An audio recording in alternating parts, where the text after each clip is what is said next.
originaire de Poindimier. Ma mission, je conseille le haut-commissaire et tous les représentants de l'État concernant tout ce qui se passe dans la société kanak, comment est structurée la société kanak et comment les gens vivent. Donc pour le troisième référendum, j'ai eu justement à expliquer aux délégués que ce sont des lieux où il faut faire très attention, que tout est observé et qu'il y a des codes. Donc pourquoi faire un geste coutumier? Je ne pouvais pas parler du geste coutumier sans parler justement de l'organisation sociale et de la société kanak.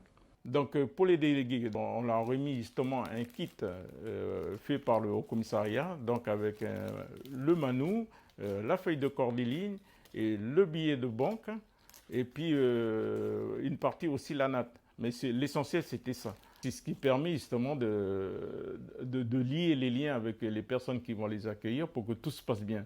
Et donc là, comment ça se déroule, ce que je leur ai expliqué hier? Ils arrivent chez la personne qui les accueille, donc à la mairie, parce qu'on a tout centralisé en mairie.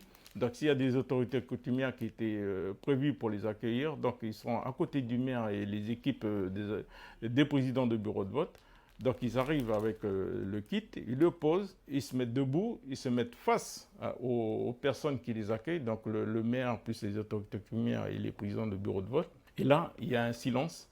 Et donc il y a un petit discours qui est prononcé par le porte-parole de la délégation des délégués. Et donc les mots-clés qui sont à l'intérieur de ces éléments de langage, c'est pour vous dire bonjour aux autorités coutumières de toutes les tribus qui sont implantées sur la zone géographique de la commune.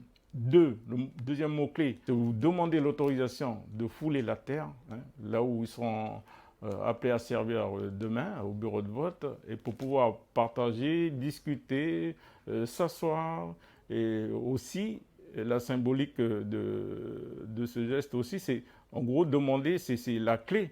On demande à la personne accueillante de nous donner la clé pour pouvoir rentrer dans la maison. Ensuite, le troisième point clé, c'est les remercier justement de leur présence alors qu'ils auraient pu être à la maison parce que les enfants sont à la maison, ou bien il y a les champs à les entretenir, ou bien il faut aller à la pêche parce que comme on dit, il faut faire bouillir la marmite.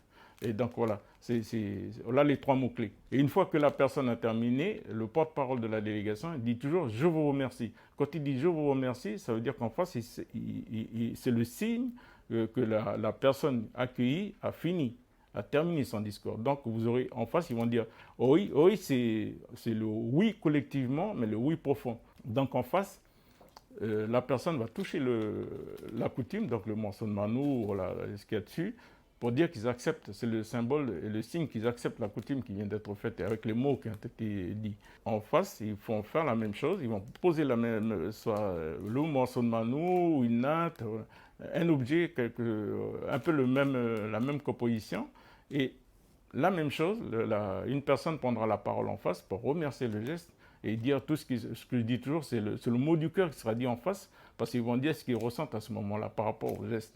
Et une fois que c'est accepté et tout, donc là, vous dites bonjour, là, vous êtes chez vous.